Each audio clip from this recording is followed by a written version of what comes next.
Hi friends, welcome to explore my channel. మీరు చూస్తున్నది తిరుపతి నెల్లూరు మధ్యలో ఉన్న వెంకటగిరికి అయితే మనం వెళ్తున్నాం. సో ఇది వెంకటగిరికి వెళ్ళే రూట్ ఆల్మోస్ట్ మనం 500 మీటర్స్, ఒక హాఫ్ కిలోమీటర్ ముందుకు ట్రావెల్ అయితే మనకు వెంకటగిరి అయితే వచ్చేస్తుంది అనమాట. సో ఈ వెంకటగిరి యొక్క ప్రత్యేకత గురించి ఈరోజు అయితే మనం డిస్కస్ చేద్దాం. కంప్లీట్ వెంకటగిరిని అయితే నేను మీకు అయితే చూపిస్తున్నాను. అసలు వెంకటగిరి యొక్క ప్రత్యేకత అనేది మీకు తెలియచేయడానికి ట్రై చేస్తాను. మన ఛానల్లో మోర్ ఎక్స్ప్లోరింగ్ వీడియోస్ అయితే నేనైతే పెడుతున్నాను. తప్పకుండా మన ఛానల్ని అందరూ చూడండి. తప్పకుండా మన ఛానల్ని సపోర్ట్ చేయండి, లైక్ చేయండి, షేర్ చేయండి, సబ్స్క్రైబ్ చేయండి. సో వెంకటగిరి మనం ఎంటర్ అయ్యేటప్పుడు మనకు చాలా టెంపుల్స్ అయితే ఉంటాయి. సో వెంకటగిరి లోపలికి రావడానికి కూడా మనకు చాలా రూట్స్ అయితే ఉంటాయి. ఒకటి కొత్త బస్ స్టాండ్ నుంచి రావచ్చు, ఇంకొకటి పాత బస్ స్టాండ్. నేనైతే పాత బస్ స్టాండ్ చూపిస్తున్నాను. సో ఇక్కడ మీరు చూస్తున్నారు కదా, సాయిబాబా టెంపుల్, సాయిబాబా విగ్రహం ఉంది కదా. ఈ సాయిబాబా విగ్రహం దగ్గర తెప్పోత్సవం అని ఒక ఉత్సవం లాగా చేస్తారు. అది కూడా చాలా బాగుంటుంది. ఎక్సలెంట్ వ్యూ అయితే ఉంటుంది. సో ఇది మొత్తం కూడా మీకు చాలా మంచి వైబ్ అనేది వ్యూ అయితే మీకు కలగజేస్తుంది అనమాట. సో ప్రజెంట్ మనం వెళ్తున్నాం కదా, వెంకటగిరి ఏదైతే ఉందో దీని యొక్క ప్రత్యేకత, దీంట్లో అసలు ఎలాంటివి ఉన్నాయి, అసలు ఈ వెంకటగిరి యొక్క విశేషాలు ఏమిటి అనేది మనం ఈరోజు అయితే చూద్దాం. సో వెంకటగిరిలో ప్రత్యేకంగా మీరు చూడాల్సిన వింతలు, విశేషాలు ఏంటి అంటే, వెంకటగిరిలో నడిబొడ్డులో వెలిసిన పోలేరమ్మనైతే మీరు తప్పకుండా దర్శించాలి. దాని తర్వాత వెంకటగిరి యొక్క రాజుగారి కోటనైతే మీరు తప్పకుండా చూడాలి. ఆ రాజుగారి కోట తర్వాత మీరు చూడాల్సింది ఆ రాజు కట్టించిన దేవాలయాన్ని అయితే మీరు తప్పకుండా దర్శించండి. దాంతో పాటు ఆ రాజుగారు ప్రజల కోసం, వెంకటగిరి యొక్క సంస్థానాన్ని యొక్క ప్రజల కోసం కట్టించిన వాటర్ అంటే నీటి చెరువుని మీరైతే తప్పకుండా చూడాలని నేనైతే కోరుకుంటున్నాను. సో ఇక్కడ ఇవే కాకుండా పురాతనమైన ఎన్నో కట్టడాలు అయితే మనకి కళ్ళకి కట్టినట్టు కనిపిస్తాయి. సో మీరు ఇక్కడ చూస్తున్నది కదా, ఇది పాత బస్ స్టాండ్లోని ఒక పురాతన కట్టడం అని చెప్పుకోవచ్చు. దీనికి ఒక 50 నుంచి 100 సంవత్సరాల ఒక చరిత్ర అయితే ఉంది. సో ఇలా మీరు స్ట్రైట్గా వెళ్ళిపోతే మనకు పోలేరమ్మ, నడి బొడ్డులో వెలిసిన పోలేరమ్మ అయితే మీకు కనిపిస్తుంది. అసలు ఏంటి ఈ వెంకటగిరి యొక్క ప్రత్యేకత అంటే, ప్రస్తుతం మనం వెంకటగిరి ఆంధ్రప్రదేశ్లోని అతిపెద్ద సంస్థానాలలో కల్లా ఇది కూడా ఒక సంస్థానం అని చెప్పుకోవచ్చు. సో ఈ వెంకటగిరిలో నడి బొడ్డులో వెలిసిన పోలేరమ్మనైతే నేనైతే మీకు ఇప్పుడు చూపిస్తాను. సో ఇలా మనం ముందుకు వెళ్ళామనుకోండి, ఈ సందు చాలా ఇరుకుగా ఉంటుంది. ఇక్కడ చాలా మంది ప్రజలు తిరుగుతూ ఉంటారు. సో ఈ సందులో ఇలా వెళ్ళిపోతే మీకైతే పోలేరమ్మ అయితే దర్శనమిస్తుంది. ఈ పోలేరమ్మ గుడి ఏదైతే ఉందో అది మీకు అక్కడే కనిపిస్తుంది. పోలేరమ్మ కూడా మీకు అక్కడే కనిపిస్తుంది. ఈ పోలేరమ్మకి ఒక ప్రత్యేకత ఉంది. సంవత్సరంలో ఖచ్చితంగా ఒకసారి పోలేరమ్మ జాతర అయితే జరుగుతుంది. ఈ పోలేరమ్మ జాతరకి జనాలు తండోపతండోలుగా వస్తారు. లక్షల మంది జనాలు ఈ పోలేరమ్మని దర్శించుకుంటారు. అంత ప్రాచీనం, అంత విశిష్టమైన దేవత అని చెప్పుకోవచ్చు. పోలేరమ్మకి కోరికలు చెప్పుకోవడం వలన ఎన్నో కోరికలు నెరవేరుతాయనే ఒక మంచి పేరైతే మన వెంకటగిరికి అయితే ఉంది. ఈ వెంకటగిరి జాతర గురించి ప్రత్యేకంగా చెప్పుకోవాల్సిన అవసరం లేదు. ఎందుకు అంటే మా ఆంధ్రప్రదేశ్లోని చుట్టుపక్కల గ్రామాలందరికీ కూడా ఈ తిరుమల దేవస్థానం ఎంత అయితే ఫేమస్ ఉంటుందో వెంకటగిరి జాతర కూడా అంతే ఫేమస్ అయితే ఉంటుంది. సో ఇప్పుడు ఆ ప్రత్యేకత ఏంటి, అసలు ఇంకొక ప్రత్యేకత మీకు చూపిస్తాను. మీరు చూస్తున్నారు కదా, ఈ వీధిలో మనకు హ్యాండ్లూమ్ చేసే ఒక ఇండస్ట్రీస్ లైక్ వెంకటగిరి పట్టు శారీలు కనిపిస్తాయి మనకి ఇక్కడ. మీకు పట్టు చీరల్లో వెంకటగిరి కూడా వన్ ఆఫ్ ద ఫేమస్ అని చెప్పొచ్చు అనమాట. సో వెంకటగిరి పట్టు చీరలు మనకు టెక్స్ట్ బుక్లో కూడా మనం చదువుతూ ఉంటాం, అంత ఫేమస్ అనమాట. సో అదే కాకుండా మీరు ఇలా వెళ్తే మీకు ఒక ఓల్డ్ థియేటర్ కూడా కనిపిస్తుంది మీకు. ఈ ఓల్డ్ థియేటర్ అంటే ఇది 18th సెంచరీ ఆర్ 19th సెంచరీలో అయితే దీన్ని కట్టించారు. దీన్ని వెంకటేశ్వర ప్యాలెస్ అంటారు అనమాట. ఇది కూడా చూడాల్సిన వన్ ఆఫ్ ద థియేటర్ అనమాట. ఈ థియేటర్లో మోస్ట్లీ ప్రజెంట్ అయితే మెయిన్ మూవీస్ అంటే రిలీజ్డ్ మూవీస్ అయ్యారు, ఆల్రెడీ అయిపోయిన మూవీస్ అయితే ప్రజెంట్ అయితే వేస్తున్నారు. మీరు చూస్తే ఇక్కడ మనకు ఎద్దల బండ్లు కూడా కనిపిస్తాయి. చాలా వరకు మనకు ఎద్దల బండ్లు ప్రజెంట్ అయితే కనిపించట్లేదు. ఇప్పుడు అయితే మనకు కనిపిస్తున్నాయి. సో మేమైతే ఇంకొక మీకు ప్రత్యేకత చూపించడం కోసం అయితే వెళ్తున్నాం. అది ఏంటి అంటే రంగనాయకుల టెంపుల్ అన్నమాట. సో మీకు మహావిష్ణు ఏదైతే విగ్రహం ఉందో అది మనకు నెల్లూరులో రంగనాయకుల పేటలో కూడా మనకు ఇలాంటి విగ్రహం అయితే ఉంది. దాంతోపాటు మీకు తెలియని ఇంకొకటి ఏంటి అంటే అనంత పద్మనాభ స్వామి టెంపుల్లో కూడా ఎలాంటి విగ్రహం అయితే ఉంటుందో మన వెంకటగిరిలో కూడా అలాంటి విగ్రహం అయితే ఈ టెంపుల్లో ఉంటుంది. ప్రజెంట్ అయితే ఈ టెంపుల్ని క్లోజ్ చేశారు. ఓన్లీ సర్టైన్ టైంలో మాత్రమే అయితే ఈ టెంపుల్ని అయితే ఓపెన్ చేస్తారు. అండ్ ఇంకొక టెంపుల్ ఏంటంటే ఆంజనేయ స్వామి టెంపుల్. సో ఈ ఆంజనేయ స్వామి టెంపుల్ కూడా చాలా చాలా ప్రత్యేకమైన టెంపుల్ అని చెప్పుకోవచ్చు. ఇక్కడ కూడా మీకైతే విజువల్స్ అయితే చూపించాను. సో ఈ టెంపుల్లో కూడా ప్రజలందరూ కూడా ఇక్కడికి వచ్చేసి కొబ్బరికాయలు కొట్టి వాళ్ళ యొక్క కోరికలను అయితే ఇక్కడ చెప్పుకుంటారనమాట. సో ఇది కూడా వన్ ఆఫ్ ద ఫేమస్ అని అయితే చెప్పచ్చు. సో ఈ టెంపుల్కి కూడా ఆంజనేయ స్వామి ఇక్కడ ఓన్లీ ఆంజనేయ స్వామి మాత్రమే ఇక్కడ వెలిసారనమాట. సో చూశారు కదా, మీది అవుట్ సైడ్ అనమాట. ఈ టెంపుల్కి బయట సైడ్ ఎలా ఉంటుంది అనే వ్యూ ఎలా ఉంటుందో మీకు చూపించడం జరిగింది. సో దాంతోపాటు అది అయిపోయిన తర్వాత మనం అయితే వన్ ఆఫ్ ద ఫేమస్ ప్లేస్కి అయితే వెళ్ళిపోతున్నాం. అది ఏంటి అంటే ఈ ఫేమస్ ప్లేస్ రాజుగారి కోట. సో ఇది వెంకటగిరి రాజాస్ కోట అన్నమాట. సో మీకు వెంకటగిరి రాజాస్ కోటని విజువల్స్ అయితే చూపిస్తున్నాను. చూశారు కదా, అక్కడి నుంచి ఇక్కడ వరకు కూడా ఇది మొత్తం రాజుగారి కోట.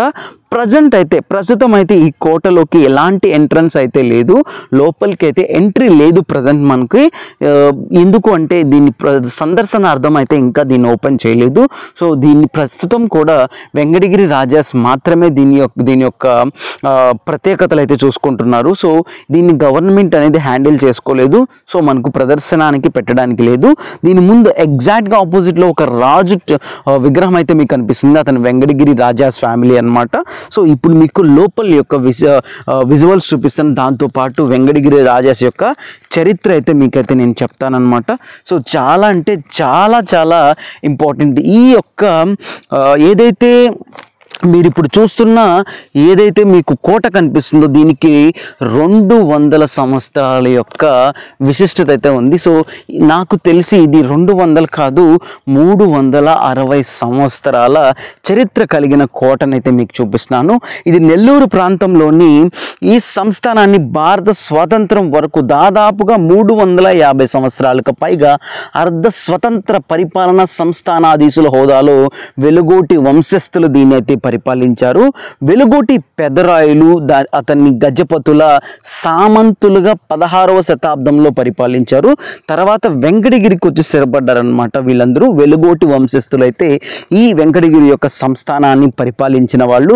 1750 నాటికి ఆర్కాటు నవాబు సంస్థాన సామంతులుగా వ్యవహరించి 1800 నుంచి 1940 వరకు బ్రిటిష్ వాళ్ళ కింద అయితే వీళ్ళు సంస్థానాధీశులుగా ఉన్నారు. ఈ సంస్థానం వెంకటగిరి, సగుటూరు, మల్లాము, పోలూరు, కంచర్ల, మన్బ్రోలు, పెల్లూరు, మారెల్ల ఇలాంటివన్నీ ఇలా సంస్థానాలుగా విభజించారనమాట.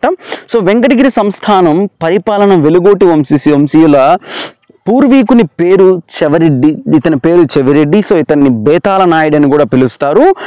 తన పొలం దున్నుతుండగా ఇతనికి 9 లక్షల ఖజానా దొరకడంతో ఈ 9 లక్షల ఖజానాని తీసుకెళ్ళేసి వరంగల్ రాజు దగ్గరికి వెళ్ళేసి ఆ రాజును ప్రసన్నం చేసుకొని ఇతను వెంకటగిరి జమీందారుగా ఇక్కడైతే ఉండడం జరిగింది. సో ఈ వెంకటగిరి సంస్థానాన్ని వెలుగోటి వంశీయులు వెలుగోటి రాయుడప్ప నాయుని 16లో దీన్ని స్థాపించారనమాట. 1600లో దీన్ని స్థాపించారు. అటువంటి చరిత్ర అయితే ఈ కోటకైతే ఉంది. సో తర్వాత ఈ ఎవరైతే వెలుగోటి పెద్దరాయుడు అంటున్నాం కదా, ఇతను 15వ రాజు అనమాట వెంకటగిరికి. చాలా చరిత్ర ఉన్న కోట ఇది. ఈ కోటకైతే చెప్పలేము మీకు. ఈ కోటను 350 సంవత్సరాల కోటనైతే ఈ కోటనని చెప్పుకోవచ్చు. సో ప్రస్తుతం అయితే దీంట్లో ప్రజెంట్ అయితే మనకు ఎవరు యాచేంద్ర, రాజు గోపాలకృష్ణ యాచేంద్ర, రామకృష్ణ యాచేంద్ర వీళ్ళందరూ కూడా దీని యొక్క రాజులు అనమాట, పూర్వపు రాజులు. సో ఇదైతే మీకు చూపిస్తున్నాను. సో తర్వాత మనం ఇంకొక ప్లేస్కి అయితే వెళ్ళిపోయాం. సో ఇది మీరు చూసారు కదా, దీన్ని పొలుగోటు ఎవరైతే రాజులు ఉన్నారో వాళ్ళు దీన్ని ఈ చెరువునైతే మంచినీటి చెరువునైతే వెంకటగిరి ప్రజల కోసం దీన్ని తవ్వించడం జరిగింది. కానీ ప్రస్తుతం ఇది వాడుకలో అయితే లేదు. ఇక్కడ ఎలాంటి అసాంఘిక కార్యక్రమాలు జరుగుతూ ఉంటాయి. సో అందువల్ల సో దీని చుట్టూ కూడా ఎలాంటివి జరగకుండా వాళ్ళు కంచెనైతే నాటడం జరిగింది. సో అది కూడా మీకు చూపించాను. తర్వాత ఇప్పుడు మనము వన్ ఆఫ్ ద ఫేమస్ ప్లేస్కి అయితే వెళ్ళిపోతున్నాం. మీకు ఇన్ని ప్లేసెస్ వెంకటగిరిలో ఉంటాయి, ఇంత ఫేమస్ ప్లేసెస్ ఉంటాయి అనేది కూడా చాలా వరకు కూడా చాలామందికి తెలీదు. సో అందుకోసమే మనం అయితే ఈ వీడియో చేస్తున్నాం. మీరు చూస్తున్నారు కదా, ఈ పక్కగా మీరు చూస్తే అదొక మండపం అన్నమాట. అది కూడా చాలా ఓల్డ్, చాలా పాత మండపం. సో ఇప్పుడు మనము ఇలా స్ట్రైట్గా వెళ్ళిపోతే SBI బ్యాంక్ ఉంటుంది, బ్యాంక్ అలా స్ట్రైట్గా వెళ్ళిపోతే మనకైతే ఈ పెద్ద దేవాలయం అయితే వస్తుందన్నమాట. ఈ దేవాలయానికి కూడా చరిత్ర ఉంది. ఇది కూడా ఎవరైతే ప్రజెంట్ రాజులు ఉన్నారో వాళ్ళు ఈ దేవాలయాన్ని అయితే కట్టించడం జరిగింది. సో దీనికి చాలా చాలా చరిత్ర ఉంది. ఈ దేవాలయం లోపల ఎన్నో వింతలు ఉన్నాయి, ఈ దేవాలయం లోపల రహస్యాలు ఉన్నాయని కూడా అంటుంటారు.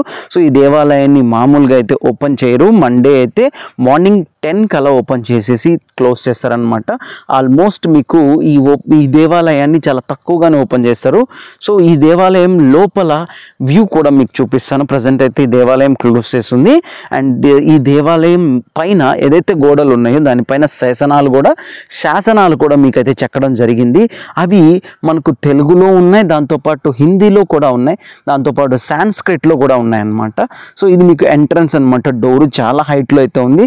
మీకు ఇక్కడ చూపిస్తున్నాను కదా, ఇవన్నీ కూడా శాసనాలు అనమాట. ఈ గుడి యొక్క చరిత్రని వాళ్ళు ఇలా శాసనాల రూపంలో అయితే చెక్కడం జరిగింది. సో ఎందుకంటే ఫ్యూచర్లో ఎవరైతే ఫ్యూచర్లో పిల్లలు ఉంటారో, పెద్దవాళ్ళు ఉంటారో, వాళ్ళకి దీని యొక్క చరిత్ర తెలుసుకోవడం కోసం అయితే వాళ్ళు ఈ గుడికి ఇలా అయితే వాళ్ళ చరిత్రను అయితే శాసనాల రూపంలో చెక్కడం జరిగింది. సో లోపల మీరు చూస్తున్నారు కదా, దిస్ ఇస్ ద విజువల్ అనమాట. సో చాలా బాగుంటుంది ఈ విజువల్.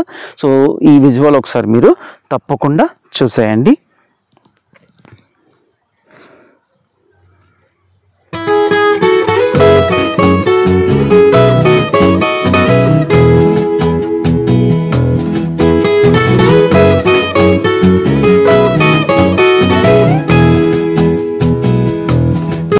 టెంపుల్ చూసేసిన తర్వాత మనం ఇంకొంచెం ముందుకు వెళ్ళిపోయేసి మీకు ఇంకొక మిస్టరీ అనేది కూడా చూపిస్తాను, ఇంకొక పురాతన కట్టడం కూడా మీకు చూపిస్తాను.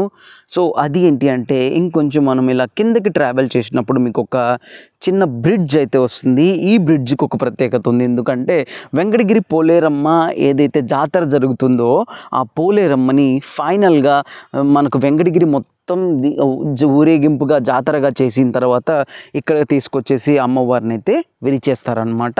సో అది అయిపోయిన తర్వాత మీకు చూపిస్తాను.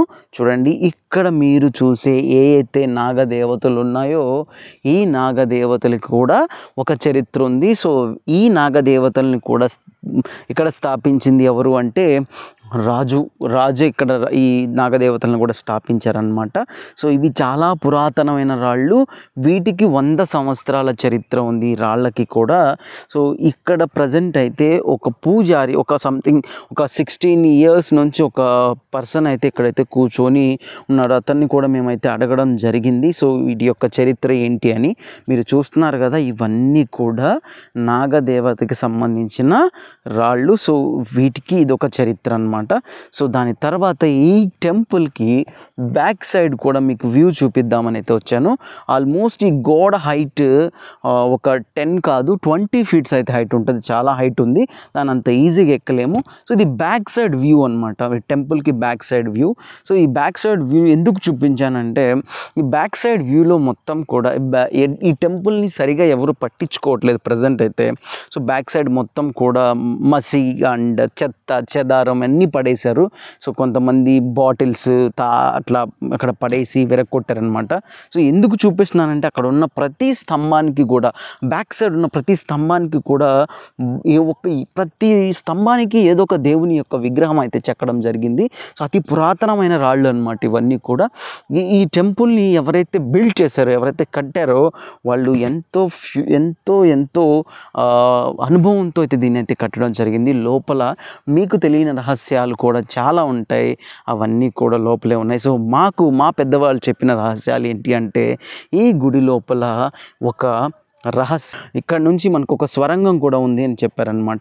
సో అది సో చూసారు కదా, మీకైతే కంప్లీట్గా వెంకటగిరి యొక్క రాజాస్ ఫ్యామిలీ అండ్ వెంకటగిరిలో పోలేరమ్మ అండ్ దాని తర్వాత వెంకటగిరిలో మనం చూడాల్సిన ప్లేసెస్ అయితే ఉంటాయో అవన్నీ మీకైతే తప్పకుండా నేను చూపించానని అనుకుంటున్నాను.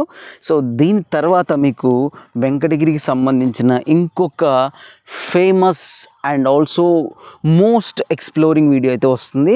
అదేంటి అంటే వెంకటగిరి యొక్క దుర్గం, అంటే రాజు యొక్క దుర్గం అన్నమాట. సో వెంకటగిరి రాజాస్ యొక్క దుర్గం అని పిలుస్తారు, వెంకటగిరి దుర్గం అని. దీని మీద చాలామంది అయితే వీడియోస్ చేశారు, ఇంక్లూడింగ్ ద యూట్యూబర్స్ కూడా మనకు వీడియోస్ అయితే చేశారు. సో ఆ వీడియో అయితే మేమైతే ఆ కొండ దగ్గరికి వెళ్ళాం, ఆ కొండ దగ్గర నుంచి మీకైతే ఫొటోస్ అండ్ దాంతోపాటు వీడియో అయితే మీకు అప్లోడ్ అయితే చేస్తాను. సో ఇది మన యొక్క వెంకటగిరి యొక్క ప్రత్యేకతలు, విశిష్టతలు అన్నమాట.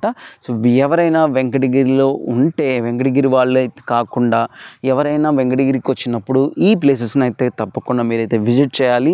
పోలేరమ్మ బ్లెస్సింగ్స్ అయితే మీరైతే తప్పకుండా తీసుకోవాలని మనస్ఫూర్తిగా కోరుకుంటున్నాను.